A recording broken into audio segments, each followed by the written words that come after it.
জাতীয় বিশ্ববিদ্যালয়ের অনলাইন ক্লাসে সবাইকে স্বাগতম। করোনাকালীন শিক্ষা কার্যক্রম চলমান রাখার স্বার্থে জাতীয় বিশ্ববিদ্যালয়ের উদ্যোগে অনলাইন ক্লাসে সংযুক্ত হতে পেরে আমি আনন্দিত। সবাইকে স্বাস্থ্যবিধি মেনে চলার আহ্বান জানাচ্ছি। সংযুক্ত হচ্ছি মোহাম্মদ আতিকুজ্জামান, প্রভাষক, বাংলা বিভাগ, সরকারি ব্রজুলাল কলেজ, খুলনা হতে। আমাদের আজকের বিষয় বাংলা তৃতীয় বর্ষ সম্মান শ্রেণীর বাংলা ছোট গল্প 1, কোর্স কোড 23-10-05। আবার বলছি, কোর্স কোড 23-10-05। এটি আমার চতুর্থ লেকচার, 4 নম্বর লেকচার। লেকচার শিরোনাম বনফুলের ছোট গল্প, গণেশ জননী, বুদ্ধি ও মানুষের মন গল্পত্রয়ের সার্বিক বিশ্লেষণ। প্রিয় শিক্ষার্থী বন্ধুরা, তৃতীয় বর্ষ সম্মান বাংলা শ্রেণী, তোমাদের সবাইকে আহ্বান জানাচ্ছি আমার এই অনলাইন জুম ক্লাসে সংযুক্ত হওয়ার জন্য। আমরা পরবর্তী স্লাইডে চলে যাচ্ছি।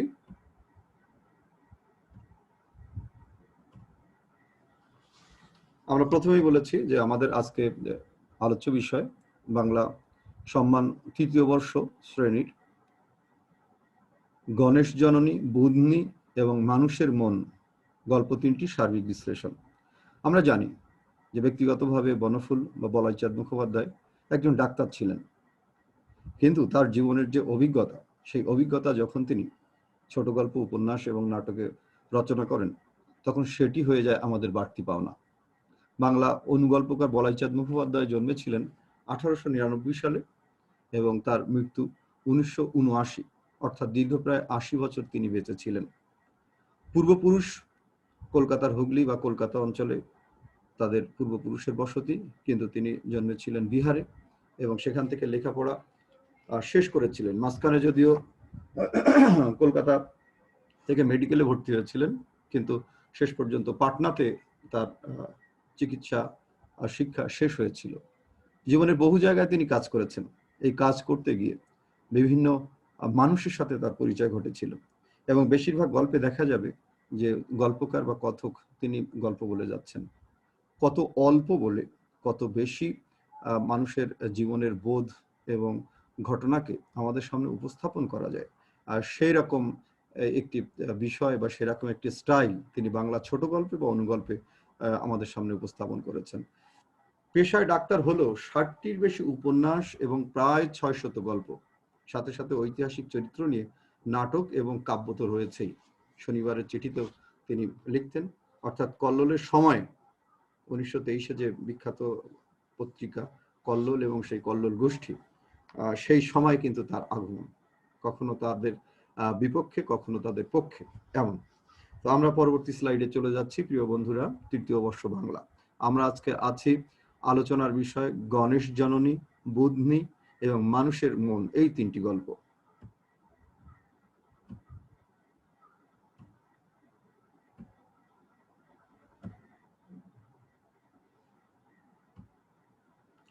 এই 3টি গল্প পাঠ করে প্রিয় শিক্ষার্থীরা যে বিষয়গুলো জানতে পারবে, অথবা যে বিষয়গুলো সম্পর্কে তাদের ধারণা জন্মাবে, অর্থাৎ লেখাপড়া তো শেষ পর্যন্ত বা সাহিত্য তো শেষ পর্যন্ত জীবনের কথাই বলে।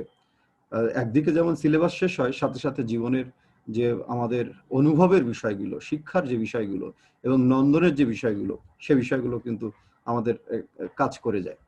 এই 3টি গল্প পাঠ করে প্রিয় শিক্ষার্থীরা জানবে যেমন মানুষের ভিতরে স্নেহ, মমতা, মাতৃত্ব, এই বিষয়গুলো।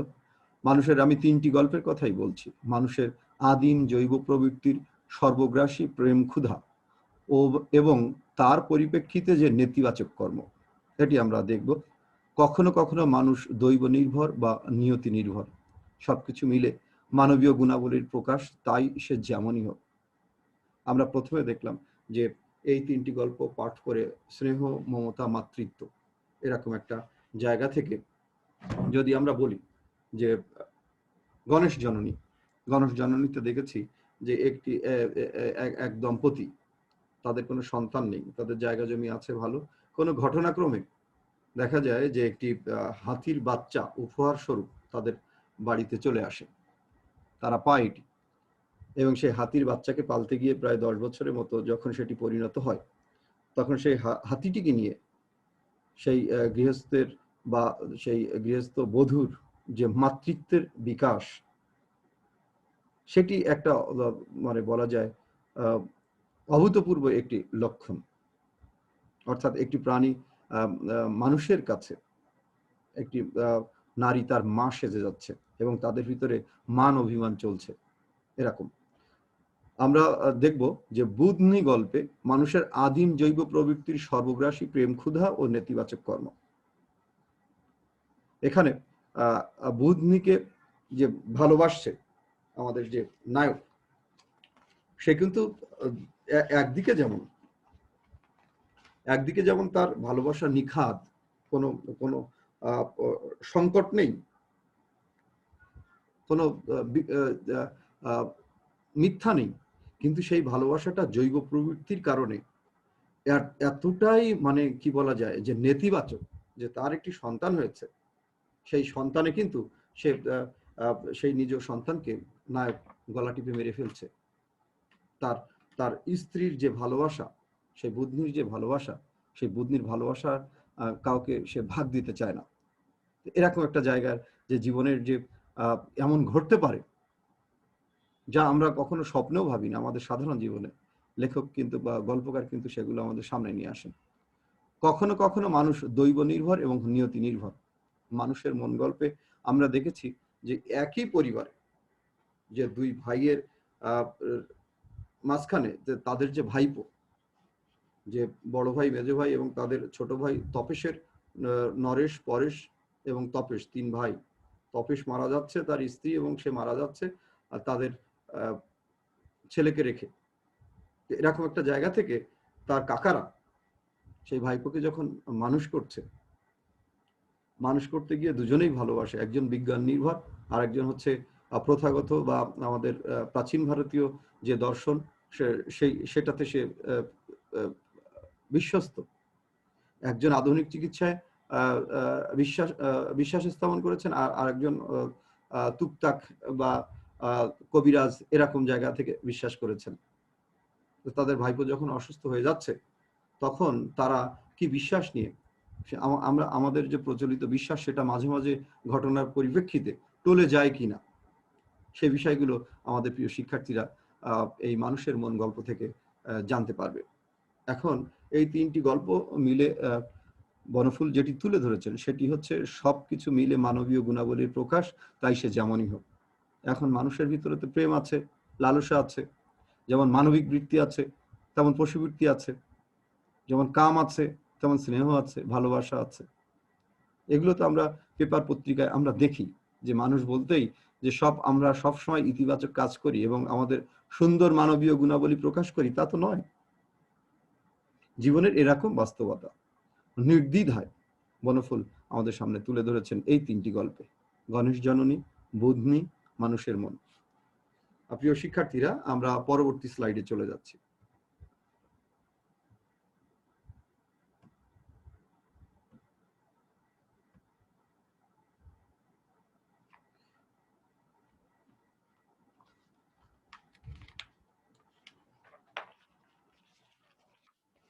গণেশ জননী গল্পে প্রধান চরিত্র গণেশ নামে একটি হাতি এবং হাতির মানুষ মাতা ভদ্রলোকের স্ত্রী, তাছাড়া ভদ্রলোক ও ডাক্তার। গল্পে এভাবেই আমরা চরিত্রগুলো পাই। আমি একটানে বলে যাই, তারপর বিশ্লেষণ আসছি। বুধনি গল্পে প্রধান চরিত্র বুধনি ও তার স্বামী বিল্টু এবং তাদের অসহায় ক্ষুদ্র এক শিশু, যাকে হত্যা করে তার নিজ বাবা। আর মানুষের মন গল্পেতে নরেশ কেমিস্ট্রিতে, পরেশ সংস্কৃতে এমএ, দুই ভাই আপন ভাই, তারা এভাবেই উচ্চশিক্ষিত এবং উভয়ই আপন ভাই এবং কলেজে অধ্যাপনা করেন। তাদের ছোট ভাই মৃত তপেশের পুত্র পল্টু, যে কিনা নরেশ ও পরেশের কাছে পালিত, এবং এই পল্টু যখন রোগে আক্রান্ত হয়, যখন তার কিশোর বয়স, যখন সে এসএসসি দিবে এরকম একটা সময়, মেট্রিক দিবে এরকম একটা সময়, সেরকম একটা সময় যখন সে বলা যায় যে রোগে আক্রান্ত হয়, টাইফয়েডে পড়ে, তখন তার অবস্থাটা কি দাঁড়ায়। অর্থাৎ এই যে একজন কেমিস্ট্রিতে, একজন আধুনিক শিক্ষা এবং চিকিৎসায় বিশ্বস্ত, আর একজন প্রাচীন ভারতীয় যে সমস্ত বিশ্বাস এবং চিকিৎসা শাস্ত্র রয়েছে বা যে সমস্ত ধর্মীয় প্রথা রয়েছে সেটাতে বিশ্বস্ত। এরকম একটা জায়গা থেকে আমরা এই চরিত্রগুলো দেখব। এখন একটু দেখি গণেশ জননী গল্পে প্রধান চরিত্র গণেশ নামে একটি হাতি ও হাতির মানুষ মাতা ভদ্রলোকের স্ত্রী। অর্থাৎ ডাক্তার বর্ণনা করে যাচ্ছেন গল্পটি, এবং আমরা এটা দেখি যে বনফুল যেহেতু ব্যক্তিগত জীবনে পেশায় ডাক্তার ছিলেন, সুতরাং তার অনেক গল্পে এই ডাক্তার চরিত্র এসেছে। এবং ডাক্তার চরিত্র হওয়ার কারণে একটি যে বিষয় আমার কাছে মনে হয়েছে, তার গল্প যখন তিনি উপস্থাপন করেন, অর্থাৎ ডাক্তার গল্প করতে করতে আমাদেরকে অজ্ঞান করে করে করতে করতে যখন তার লক্ষ্যটি ঠিকমতো উতরে নেন বা কাজ সেরে ফেলেন, ঠিক সেই রকমই বনফুলও আমাদের এই গল্প বলতে বলতে তার সেই লক্ষ্য যেটি জীবনের যে সত্য, সেই সত্যটা কিন্তু কখন যেন প্রকাশ করে ফেলেন। এবং গণেশ জননী গল্পে ঠিক সেরকমই একটি দেখা যায় যে মান অভিমান, এরকম ভালোবাসা স্নেহ, এই জিনিসগুলো যে ভদ্রলোকের স্ত্রী এই হাতিটি পুষেছেন, তার ভেতর দিয়ে চমৎকার দুজনের সম্পর্কের ভেতর দিয়ে এটা কিন্তু বের হয়ে যাচ্ছে। অর্থাৎ ওই হাতি তাকে গণেশ বলে ডাকে, ভদ্রলোকের স্ত্রী, আর ভদ্রলোকের স্ত্রীও ঠিক ততটাই, যেহেতু নিজের সন্তান নেই, সুতরাং হাতির বাচ্চাটিকে নিজের সন্তানের মতোই তাকে লালন পালন করছেন। এই জিনিসগুলো এখানে চলে এসেছে। বুধনি গল্পে প্রধান চরিত্র বুধনি ও তার স্বামী বিল্টু এবং তাদের অসহায় ক্ষুদ্র এক শিশু যাকে হত্যা করে তার বাবা। বুধনিকে খুব বেশি ভালোবাসে বিল্টু, এবং সেই ভালোবাসার মূল্য তাকে দিতে হয় বিয়ের সময়। এবং বলা যায় জঙ্গলের ভিতরে সেই ক্ষুদ্র নৃগোষ্ঠীরা যেভাবে চলে, সে অর্ধ উলঙ্গ অবস্থায়, কিন্তু ভালোবাসায়, বিল্টুর ভালোবাসায় একেবারে নিখাত, কিন্তু তার সাথে যুক্ত আছে কাম, সেই আদিম প্রবৃত্তি, সেটি যুক্ত আছে। কিন্তু 2 বছর যেতে না যেতেই দেখা যায় যে আমাদের বুধনি নায়িকা, তার কোল জুড়ে বাচ্চা চলে আসে, এবং বাচ্চা আসার পর যে জিনিসটা হয়, মানে নারীত্বের যে জায়গাটা, যে তার সম্পূর্ণ হওয়ার যে জায়গাটা, যখন সে মা হয় তখন তার স্বামীর বা জগতের অন্য কিছুর চেয়ে, সবকিছুর চেয়ে তার ওই একেবারেই অবলা শিশু যেটি, যাকে লালন পালন না করলে সে অসহায় বোধ করে, অর্থাৎ মায়ের স্নেহ, ভালোবাসা এবং তত্ত্বাবধান শিশু বা একেবারে মানব শিশুকে আস্তে আস্তে বড় করে তোলে। এই জায়গায় বিল্টু এসে দেখলো যে না, আমার ভালোবাসায় ভাগ বসিয়েছে আমারই জন্ম দেয়া সন্তান, আমি তাকে সহ্য করতে পারছি না, এবং তাকে মেরে ফেলার পর দেশের আইন ব্যবস্থায়, বিচার ব্যবস্থা যেটি হয় যে বিল্টুর ফাঁসি হচ্ছে, এবং এরকম সময় দিয়েই গল্পটি শুরু, তারপর শেষ প্রেক্ষাপট। এখন কথা হচ্ছে, আমরা এরকম বিষয়গুলো এরকম আমাদের জীবনে ঘটে কিনা, আমরা কখনো ভাবি কিনা। বনফুল কিন্তু জীবনের এই সত্যগুলো আমাদের সামনে তুলে ধরে। 3 নম্বর গল্প মানুষের মন গল্পে নরেশ কেমিস্ট্রিতে, পরেশ সংস্কৃতে এমএ, উভয়ই উচ্চশিক্ষিত এবং কলেজের অধ্যাপনা করেন, টাকা পয়সার কোনো অভাব নেই। এখন তাদের ছোট ভাই এবং ছোট ভাইবো মারা গিয়েছেন কলেরায়। এরকম একটা সময় তাদের যে শিশুটি রেখে গিয়েছে পল্টু, সেই পল্টুকে তারা দুজনে এসে মানুষ করছে, এবং মানুষ করতে করতে দেখা যায় যে এক সময় পল্টু যখন রোগাক্রান্ত হয়, যখন তার শরীরে সংকট দেখা দেয় বা টাইফয়েডে পড়ে, তখন একজন চলে যাচ্ছে ডাক্তারের কাছে, আর এক ভাই চলে যাচ্ছে, পরেশ বলছে যে না, শুধু ডাক্তার করলে হবে না, কবিরাজও করতে হবে। শেষ পর্যন্ত তুকতাক এবং ধর্মীয় যে সমস্ত পানি তারকেশ্বর থেকে, সেগুলো এনে তাকে সুস্থ করার চেষ্টা করা হচ্ছে, যার যার লাইন থেকে, যার যার জায়গা থেকে। কিন্তু যখন একেবারে সংকটাপন্ন অবস্থা পল্টুর জীবন নিয়ে, তখন দেখা যায় যে সবচেয়ে নাটকীয়তা সেই সময় যে পরেশ চলে যাচ্ছে ডাক্তারকে ফোন করতে, আর নরেশ চলে যাচ্ছে পরেশ যে গঙ্গা জল অথবা সেই তারকেশ্বর থেকে যে চরণামৃত এনেছিল সেইটা খাওয়াতে। অর্থাৎ মানুষের বিশ্বাস সংকটে যখন পড়ে তখন সেটা টলে যায়, এবং দৈব নির্ভর অনেক কিছুই তখন আমাদের মনে হয়, এমন একটা জায়গা। আমরা পরবর্তী স্লাইডে চলে যাচ্ছি।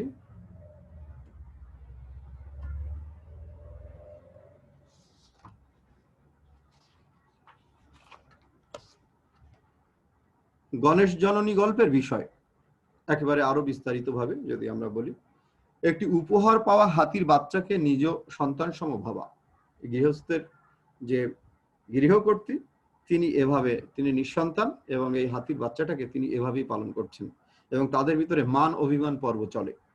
সেই মান অভিমান পর্বে দেখা যায় যে তাকে যথেষ্ট যত্নআত্তি করে, ঘরের দরজাগুলো, তারপরে তার হাঁটা চলার জন্য, হাতির জন্য সবকিছু বড় করে ফেলে তারা। অর্থাৎ তাদের জীবনের লক্ষ্য, দুইজনের যে সংসার, লক্ষ্যই হচ্ছে হাতির বাচ্চাটাকে কত আরামায়েশে রাখা যায়। কিন্তু বাগান থেকে যেদিন পাকা আম আসে, সেই তাদের পরিবারের যে সহায়ক কর্মচারী, তখন হাতি দেখা যায় যে সেই আমগুলো সব খেয়ে ফেলে। এখন গৃহকর্ত্রীর সাথে তার মাতৃত্বের এবং সন্তানের সম্পর্ক। বাড়ি এসে গৃহকর্ত্রী যখন দেখেন সব খেয়ে ফেলেছে, তখন তার গালে একটা চড় মারে। চড় মারলে হাতিটি অভিমান করে এবং সেখান থেকে তার খাওয়া বন্ধ। আর এই হেতু আমাদের গল্পের কথক ডাক্তারকে ডাকা, কারণ আমাদের গল্পের যে ডাক্তার এই গল্পে তিনি হচ্ছেন একজন পশু চিকিৎসক। আমি একটু এই গল্পটা লোভ সংবরণ করতে পারছি না, একটুখানি পাঠ করছি, সামান্য সামান্য পাঠ করব আমরা। গণেশ জননী।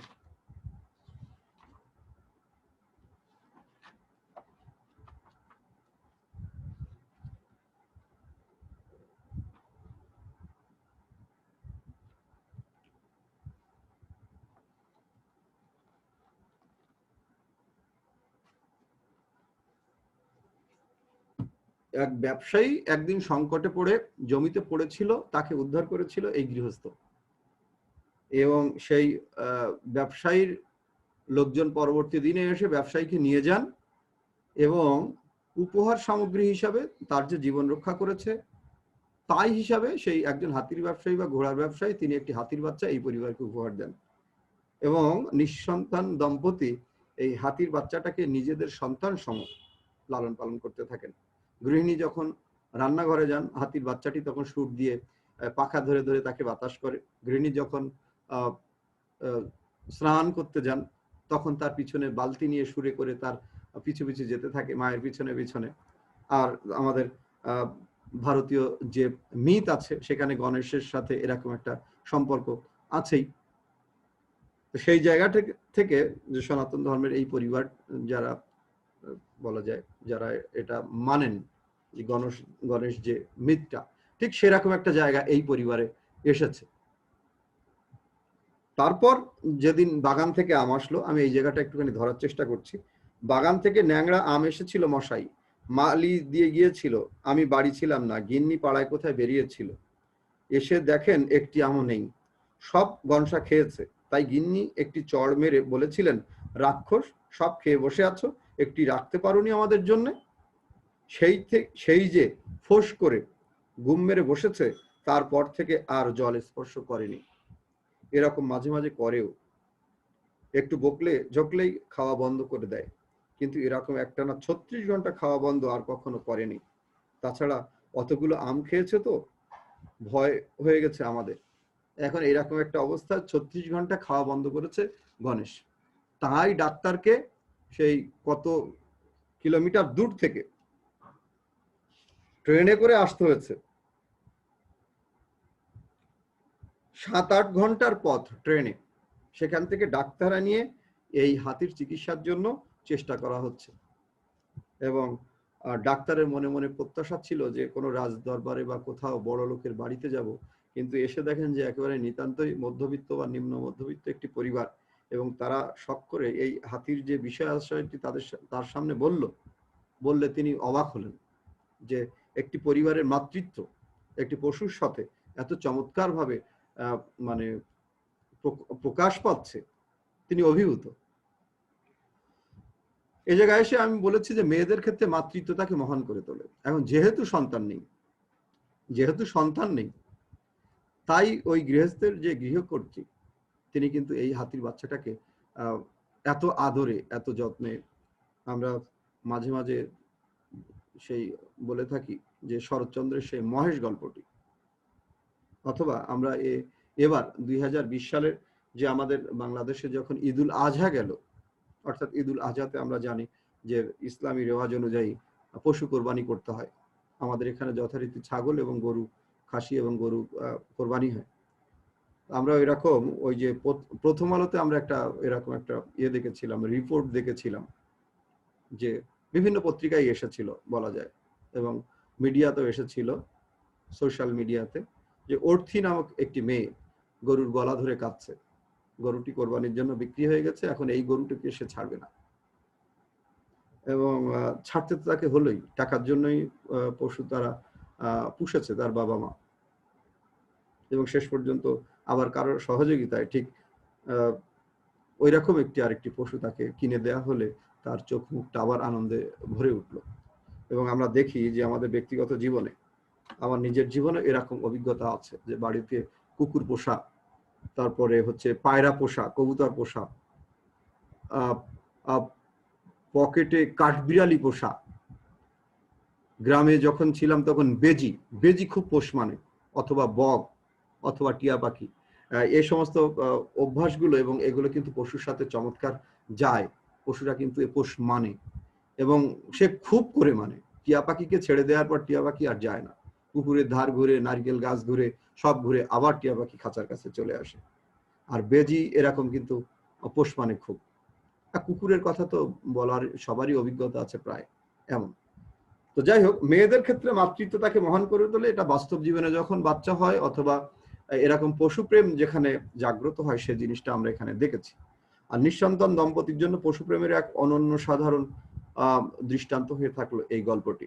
অর্থাৎ জীবন শুধু আমাদের মানবিক বা আমাদের মানুষের তা কিন্তু নয়, আমাদের সাথে চারপাশে যারা বসবাস করে, আমাদের বৃক্ষ, আমাদের নদী, আমাদের পশু পাখি, এরাও কিন্তু আমাদের অংশ। এবং এই সৃষ্টির এ সমস্ত যে জিনিসগুলো স্রষ্টা আমাদের মাঝখানে দিয়েছেন, এদের যত্ন আরতি করাও, এটাও আমার কাছে মনে হয়েছে যে আমরা যে উদারনৈতিক এবং আমরা যে সর্বশ্রেষ্ঠ প্রাণী জগতের, এটা কিন্তু আমাদের প্রমাণ। আমরা এই আচরণ দিয়ে কিন্তু প্রকাশ করি। ডাক্তার চরিত্রের উদারতা। ডাক্তার প্রথমে তো মনে করেছিলেন যে পূজার সময় এরকম একটা সময় আমি যাচ্ছি, আমি বেশ হাতের অবস্থাটা ভালো নয়, আমি একটা ভালো ফিস আমি সেখানে পাবো। এবং গিয়ে যখন দেখলেন যে এরকম একটা মান অভিমানে এরকম একটি পরিবার একটি হাতিকে পুষেছে, এবং গৃহস্থ এবং গৃহিণীর সবকিছুই এই হাতির পিছনে যাচ্ছে। যখন ফেরত আসে ডাক্তার, এই জায়গাটাও একটুখানি আমি পাঠ করছি।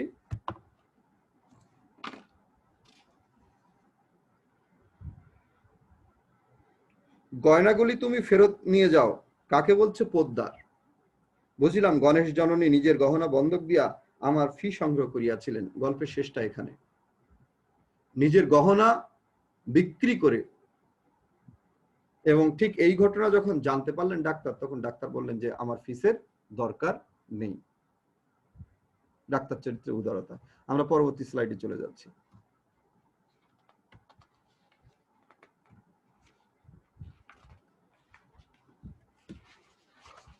বুধনি গল্পে আমাদের অভিজ্ঞতা অমানবিক। আমরা মানুষ, তো আমাদের এমন সময় সময় এমন আচরণ আমাদের ভেতর থেকে আসে যে আমরা নিজেদেরকে নিজের যে সংজ্ঞা, সেই সংজ্ঞা থেকে আমরা দূরে সরে যাই। আমরা তো মানুষ, আমাদের আচরণ তো পশুর মতো হবে না। প্রথমত প্রেম সত্য এবং সুন্দর। বুধনিকে ভালোবেসে বলা যায় যে আমাদের নায়ক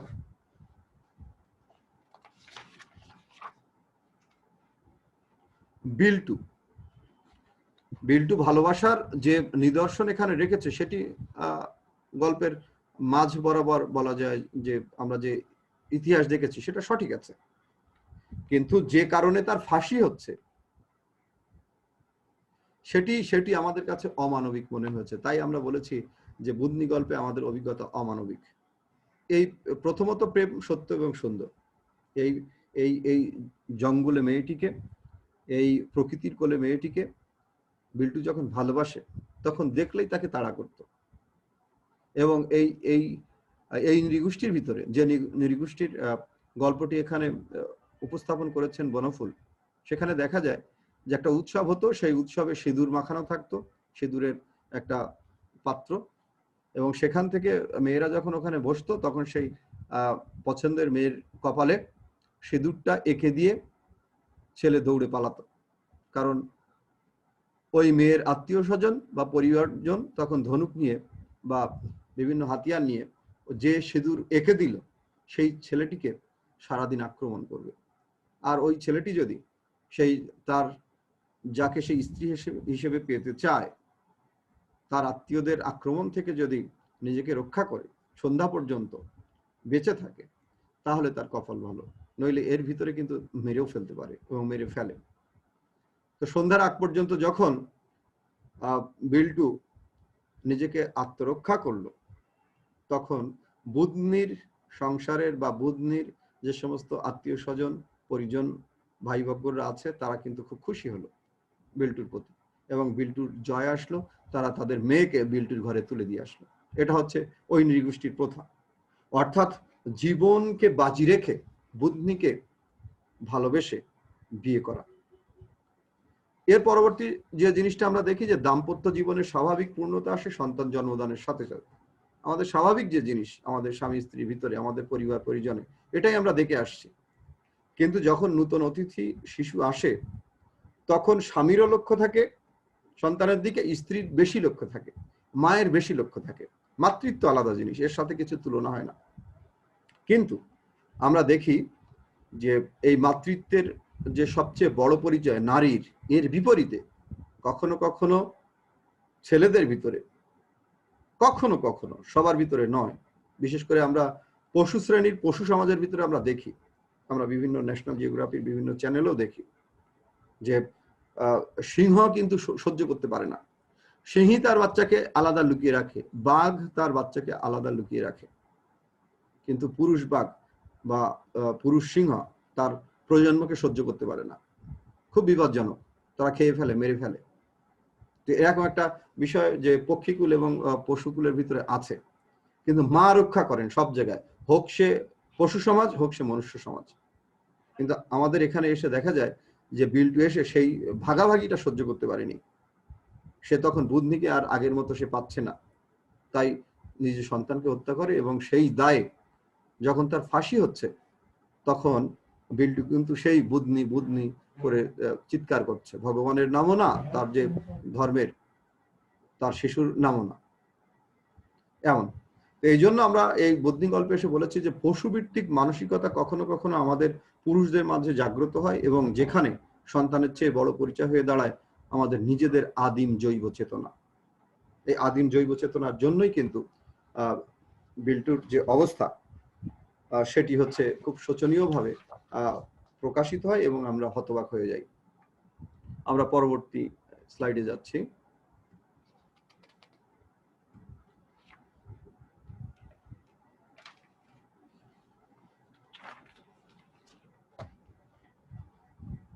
মানুষের মন গল্পে মানুষের বিচিত্র মনের চেহারা আমরা এখানে দেখতে পাচ্ছি যে একই পরিবারে একই সাথে বড় হয়ে উঠলেও চেতনাগতভাবে আমাদের চরিত্রে আসতে পারে বিভিন্নতা। এক পরিবারে ভাই, এক পরিবারে বোন, এক পরিবারে বাবা মা, কিন্তু দর্শনগতভাবে আমরা অনেক কিছু আলাদা নিতে পারি, এবং এই বাস্তবতা আমাদের আছে। এখানেও ঠিক তাই, নরেশ এবং পরেশের ভিতরে নরেশ অনেকটা বিজ্ঞান মনস্ক এবং আধুনিক শিক্ষায় শিক্ষিত, পরেশও তাই, যে সংস্কৃত মানেই যে আধুনিক শিক্ষায় শিক্ষিত নয় তা না, এবং দুজনেই আধুনিকভাবে অধ্যাপনা করছে, টাকা পয়সাও আছে, এবং তাদের ভাইপো যাকে ওদের ছোট ভাই মরে যাওয়ার পর যে দায়িত্ব পেয়েছে তারা যথাযথভাবেই বড় করছে এবং কোনো কিছু প্রয়োগ করছে না। যে যার বিশ্বাস থেকে বলা যায়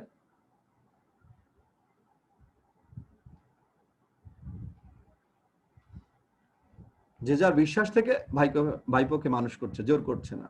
এবং একজন যদি দেখা যায় যে নিরামিষ খান তো আর একজন আমিষ খান, এবং তাদের ভাইপো সেখানে পল্টু গিয়ে বড় কাকার কাছে এই খাচ্ছে, তার মেজো কাকার কাছে এই খাচ্ছে, কোনো প্রয়োগ নেই, ধর্মীয় দিক থেকেও কোনো প্রয়োগ নেই এমন।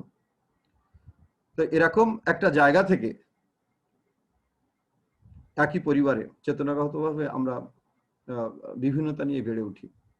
একদিকে জ্ঞানমার্গ এবং ভক্তি মার্গের ভিতর বিস্তর প্রভেদ থাকলেও এ দুটি বিষয় ঘটনার পরিপ্রেক্ষিতে সমঝোতা করে। পল্টুর যখন কঠিন রোগ হয় তখন কিন্তু যে তার যে কাকা ডাক্তারি ফর্মুলায় বিশ্বস্ত এবং তার পরেশ কাকা যে ভক্তিমার্গে বিশ্বস্ত, তারা দুজনেই কিন্তু এক হয়ে যায়। আমরা শেষ পর্যন্ত গিয়ে তাদের যৌথ প্রচেষ্টা দেখি এবং একজন আরেকজনকে টপকে, মানে আমি যেটা বিশ্বাস করি না সেটাকেও তখন বিশ্বাস হিসাবে আমার মনে জাগ্রত হয় এবং তারা সমঝোতায় চলে যায়। একই পরিবারে একাধিক দর্শন চালু থাকলে, বিশেষ করে কেন্দ্রে যদি থাকে একটি শিশু, তবে সে কোনটি গ্রহণ করবে এ নিয়ে তার মধ্যে বিভ্রান্তি তৈরি হতে পারে এবং এটা কখনো কখনো বিকৃতি তৈরি করতে পারে। যদিও আমরা পল্টুর ভিতরে তা দেখিনি, কিন্তু এটা আমাদের বাস্তব জীবনে দ্বিধান্বিত হয়ে পড়ে একটি বাচ্চা যে আমি কোনটি গ্রহণ করব, এটা হতে পারে। আর নিয়তি বা দৈবের কাছে মানুষ অসহায়। নিয়তি বা দৈবের কাছে অর্থাৎ আমাদের যা কিছু ঘটে, যদি আমরা এভাবে বলি, অনেকে বলেন এবং অনেক ধর্মগ্রন্থ আছে, এটা আমিও বিশ্বাস করি যে পূর্ব নির্ধারিত। যদিও মানুষের কর্ম বলে একটা ব্যাপার আছে, কর্মের কার্যকারণ যে উপস্থাপন সেটা আমাদের ব্যক্তিগত জীবনে হয়, কিন্তু এইরকম একটা জায়গা থেকে ঘটনার পরিপ্রেক্ষিতে যখন আমাদের সামনে এই সংকটগুলো আসে, তখন আমরা যে কি করব আর কি না করব এ জ্ঞান আমাদের লোপ পায়। আমরা সবকিছুই এনে সামনে হাজির করি এবং সেই বিপদ থেকে উদ্ধার হওয়ার চেষ্টা করি, এবং যে বিশ্বাসে আমি বিশ্বস্ত ছিলাম না সেটিও তখন আমাকে বিশ্বাস করতে হয়। এটা হচ্ছে আমাদের বাস্তবতা। আমি পরবর্তী স্লাইডে চলে যাচ্ছি। মূল্যায়ন। এই তিনটি গল্প পাঠ করে আমরা যদি বলাইচাঁদ মুখোপাধ্যায়ের ছোট গল্পকার বা অনুগল্পকার হিসাবে আমরা যদি তাকে মূল্যায়ন করি, তাহলে এভাবে দাঁড়ায় যে বাংলা ছোট গল্পকে নূতন মাত্রা দিয়েছিলেন তিনি। নিরীক্ষা করেছিলেন গল্প নিয়ে, বিজ্ঞানের অভিজ্ঞতা ছিল তার মনে মাথায় এবং কর্মজীবনে অভিজ্ঞতা অর্জন করেছিলেন প্রত্যক্ষভাবে, কারণ তিনি ডাক্তার ছিলেন এবং ডাক্তার থাকলে নানান ধরনের মানুষের সাথে নানান ধরনের অভিজ্ঞতা তিনি পেয়েছেন, এবং সে জিনিসগুলো যখন আমির বর্ণনায়, কথকের বর্ণনায়, তার ছোট গল্পে অনুগল্পে উপস্থাপিত হয়েছে, আমরা অভিভূত হই। আর তাই বনফুল বাংলা ছোট গল্পের আঙিনায় ফোটালেন অনন্য সাধারণ ফুল, বাংলা অনুগল্প। তিনি রোমান্টিক নন, বাস্তবতা নিয়ে গল্প লেখেন, কিন্তু ভাষায় আর উপস্থাপনায় আছে ভিন্ন মাত্রা। কখনো ঠাট্টা, কখনো বক্রোক্তি, কখনো চপেটাঘাতের মাধ্যমে তিনি আমাদের আমিকে ধরিয়ে দেন। প্রত্যেকটি মানুষের ভিতরে এক একটা আমি থাকে। সেই আমিকে আমরা ভদ্র সমাজে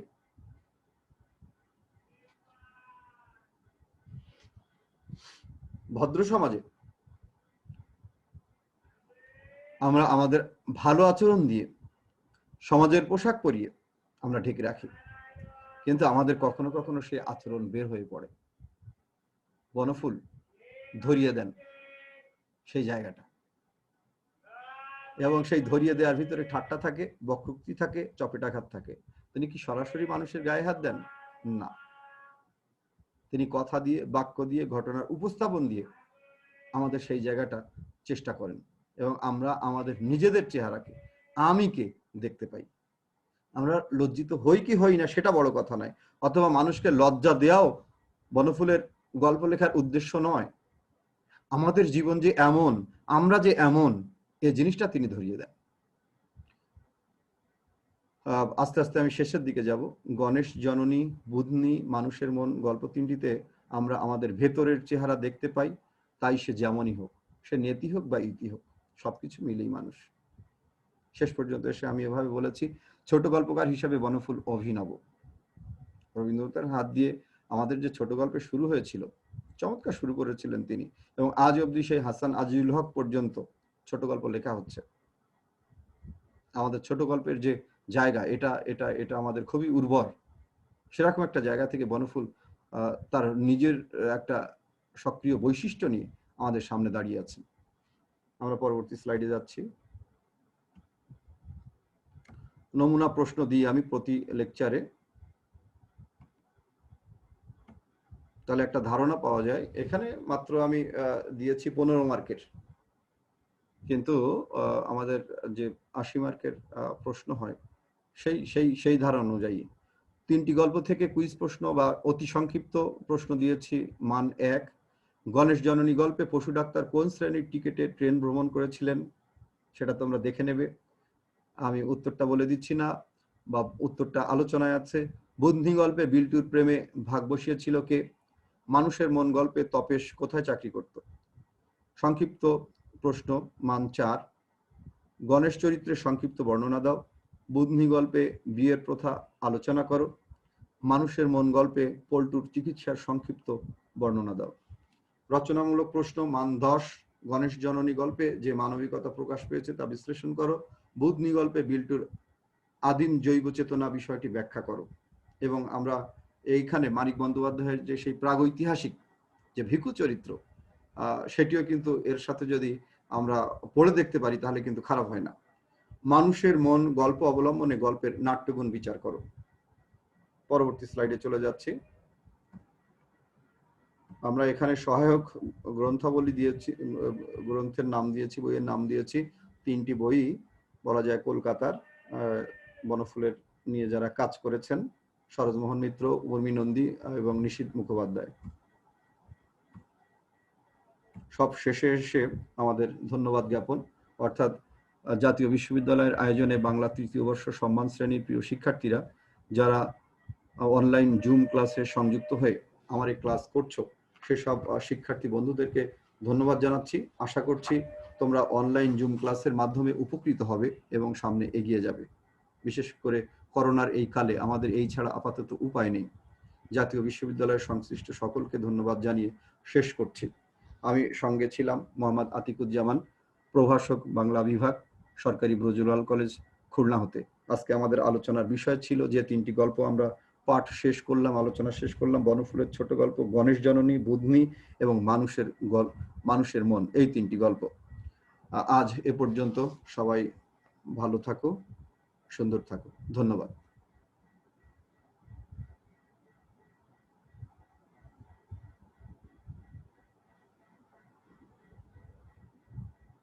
ধন্যবাদ সবাইকে।